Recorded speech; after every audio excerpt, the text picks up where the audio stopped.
पुणे अहिल्यानगरकडून मुंबईकडे प्रवास करणाऱ्या नागरिकांसाठी महत्त्वाची बातमी. माळशेज घाटातील करंजाळे गावाजवळ राष्ट्रीय महामार्ग क्रमांक 61 वर रस्ता खचल्यानं प्रशासनानं घाटमार्गावरील सर्व प्रकारची वाहतूक तात्पुरती बंद केली आहे. प्रवाशांच्या सुरक्षिततेच्या दृष्टीनं आणि संभाव्य वाहतूक कोंडी टाळण्यासाठी पुण्याचे जिल्हाधिकारी जितेंद्र डुडी यांनी हा निर्णय घेतलाय. यामुळे पुणे, अहिल्यानगर आणि मुंबई दरम्यान प्रवास करणाऱ्या वाहन चालकांना मोठा फटका बसण्याची शक्यता आहे. दरम्यान वाहतूक आडेफाटा नारायणगाव खेड चाकण ते तळेगाव MIDC ते लोणावळा ते खोपोली ते मुंबई या पर्यायी मार्गानं वळवण्यात आली आहे.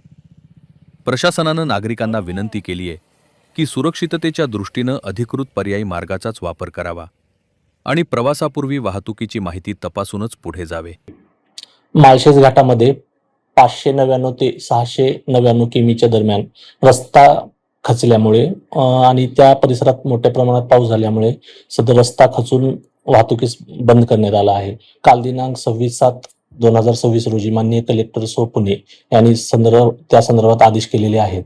तरी सदर मुरबाड साईडला अहिल्यानगरकडून जाणारी जी वाहतूक आहे ती आळेफाटा नारायणगाव चाकण मार्गे वळवण्या संदर्भात आदेश प्राप्त झाले आहेत. तरी वाहतूक जे करणार आहेत त्यांनी त्या मार्गाचा अवलंब करावा.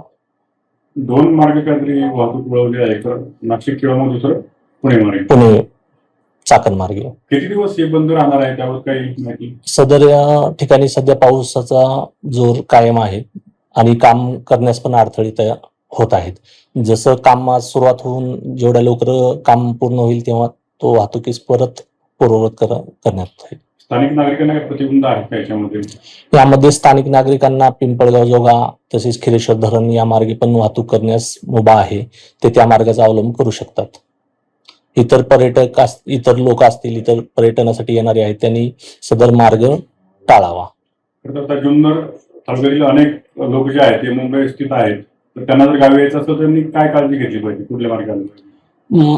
मुरबाड मार्गे जे अहिल्यानगर कडे जाणारे वाहतुकीसाठी जे लोक आहेत त्यांनी खिरेश्वर मार्गे जो पर्याय आहे त्याचा मार्ग अवलंब केला तरी काही अडचण येणार नाही. सदर रस्ता हा थोडासा त्या साईडला धोके वगैरे असते, त्याची काळजी करून त्यांनीच वाहतुकीसाठी उपलब्ध आहे तो रोड. या ठिकाणाहून जी तरकारीची वाहतूक होते त्याबद्दल आपण काय सांगू?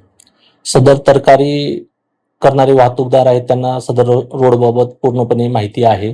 त्यांना पण आम्ही आवाहन केलेलं आहे की इतर पर्यायी मार्गाचा अवलंब त्यांनी करावा. तसेच त्यांना खिरेश्वर पिंपळगाव जोगा हा दुसरा पण पर्यायी मार्ग आहे, तो थोडासा खडतर आहे पण व्यवस्थित आहे, त्या मार्गाचा पण ते अवलंब करू शकतात.